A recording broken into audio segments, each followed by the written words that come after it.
తాకట్టులో ఉన్న బంగారాన్ని విడిపించి ఆ రోజున్న మార్కెట్ ధర కట్టి మిగిలిన డబ్బును మీకు అందిస్తుంది కొమ్మూరి గోల్డ్.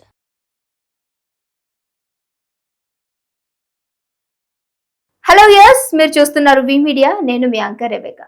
ప్రియుడితో రొమాన్స్, ముక్కు కోసేసిన భర్త. అవును, మీరు వింటుంది నిజమే అండి. ప్రియుడితో రొమాన్స్ చేసింది అని భర్త ముక్కు కోసేశాడు ఆ భార్యది. ఇది ఉత్తరప్రదేశ్ లో చోటు చేసుకున్నటువంటి సంఘటన. నిజంగా ఇలాంటి సంఘటనలు మనం ఎన్నో చూస్తూ ఉన్నాము, కానీ అన్నిటికీ విభిన్నంగా ప్రియుడితో రొమాన్స్ చేసిందని ముక్కునే కోసేశాడు ఆ భర్త. ఇది ఉత్తరప్రదేశ్ లో ఉన్నటువంటి ఒక ఊర్లో అయితే చోటు చేసుకున్నటువంటి సంఘటన. 6 నెలల క్రితమే రీనా అలాగే రాహుల్ కి అయితే వివాహం జరిగింది. ఖచ్చితంగా 6 నెలలు అన్నాము అనంటే వాళ్ళిద్దరి మధ్య ఎంతో దాంపత్య జీవితం నిజంగా అందరికి ఆదర్శంగా, సో చాలా ప్రేమగా ఉంటూ ఉంటారు. ఎందుకనంటే అంత బోర్ కొట్టయ్యదేమో అని అనుకున్నాడంట రాహుల్. కానీ రాహుల్ ఇంటి పక్కన ఏకంగా అత్తగారి ఇంటి పక్కనే పెట్టేసింది సెటప్. పోనీ ఈవిడికి ఏమన్నా ముందుగానే పరిచయం అంట, అదంతా ఏమి కాదు. ఒక జస్ట్ 2-3 రోజుల పరిచయం తోటే ఈ వివాహేతర సంబంధానికి దారి తీసింది ఈ రీనా అనే భార్య.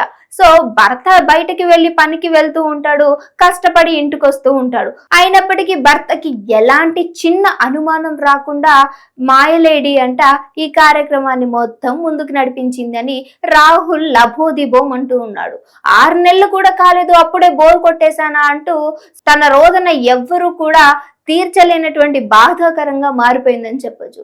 సో ఎవరైతే బాయ్ ఫ్రెండ్ ఉన్నారో అర్జున్ అనే వ్యక్తి, సో అత్తగారింటి పక్కనే ఉంటున్నటువంటి ఒక ఇంట్లో ఉంటూ ఉంటాడు. సో తనతో పాటు కొన్ని రోజులు ట్రావెల్ అంటే మాటలు కలిపినటువంటి రీనా సో భర్త కంటే ఎక్కువగా అనిపించాడంట, భర్త కంటే ప్రేమ ఎక్కువ చూపిస్తున్నాడట. ఎందుకంటే భర్త పొద్దున నుంచి సాయంత్రం వరకు పనికెళ్ళి వస్తాడు, సాయంత్రం తర్వాత భార్యతో కొద్దిసేపు కాలక్షేపం చేసినటువంటి భర్త మళ్ళా పడుకోవడం, ఆఫీస్కి వెళ్ళడం, ఇవే జరుగుతూ ఉంటాయి. సో వీళ్ళేమో బయటికి వెళ్ళి కష్టపడుతూ ఉంటారు ఇంట్లో ఉన్నటువంటి భార్య కోసం, పిల్లల కోసం. ఇలాంటి ఆడవాళ్ళు ఏం చేస్తూ ఉంటారంటే సో వీళ్ళకి టైం పాస్ కోసం వేరే వాళ్ళతో మాట్లాడుతుంటారు, ఫేస్బుక్ అంటారు, ఇన్స్టాగ్రామ్ అంటారు, ట్విట్టర్ అంటూ ఉంటారు, ఏదేదో యాప్స్లలో పరిచయం పెంచుకుంటూ ఉంటుంటే ఇంటి పక్కన ఉన్నవాడు, ఎదురింటి ఉన్నవాడు, వెనకింటి ఉన్నవాడు అని చెప్పేసి ప్రతి ఒక్కరితో ఇలాంటి అక్రమ సంబంధాలు ఏర్పరచుకుంటున్నటువంటి మాయ లేడీల కోసం ఈ రోజు ఈ న్యూస్ అయితే చేస్తూ ఉన్నాము. ఇంటి పక్కన ఉన్నటువంటి ఆ అర్జున్తో పరిచయం పెంచుకున్నటువంటి రీనా రోజు కూడా భర్త పడుకున్న సమయానికి తనతో పాటు బయటకు వెళ్ళి తన కార్యక్రమాలన్నీ చేయించుకుని వస్తూ ఉంటుంది.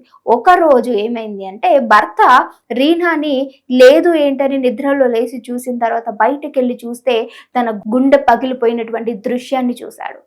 భార్య అర్జున్ అనే వ్యక్తి ఒడిలో ఉండటం ఇది చూసినటువంటి భర్త తట్టుకోలేకపోయాడు. వెంటనే గట్టిగా అరవగానే ఇద్దరు ఎక్కడోలకలు సప్పుడు లేకుండా ఉన్నారు. భార్యని పట్టుకొని కిందకొచ్చి లభోదిబోమంటూ చితక బాధేశాడు. అక్కడ ఉన్నటువంటి అర్జున్ వెంటనే అక్కడి నుంచి పరారైపోయాడు. భార్యని మాత్రం చితక బాధేసి కోపాన్ని తట్టుకోలేకపోయినటువంటి రాహుల్, మీరు చూస్తున్నారు కదా వెనకాల పిక్చర్స్ లో, సో ముక్కుని కోసేసి వెళ్ళి స్టేషన్ లో కంప్లైంట్ చేశాడు. నేనే చేశాను, నా భార్య అక్రమ సంబంధం పెట్టుకుంది, దాన్ని తట్టుకోలేక నేను ఇలాంటి పని చేశాను అంటూ తనే వెళ్ళి సరెండర్ అయినట్టు తెలుస్తుంది. చాలా మందిని చూస్తుంటాం ఆవేశంలో ఈ ప్రాణాలు తీసేయడం, హత్యకు పాల్పడడం లాంటివి చూస్తూ ఉంటాం. కానీ రాహుల్ యొక్క ఓపికకి, సహనానికి మెచ్చుకోవచ్చేమో. సో ఎంత కోపంతో ఉన్నా సరే భార్య అని గుర్తించినట్టు ఉన్నాడు. అందుకని ఒక ముక్కుతోనూ ఆగాను అన్నటువంటి వార్తలు నెటిజన్లు కామెంట్ల రూపంలో తెలియజేస్తూ ఉన్నారు.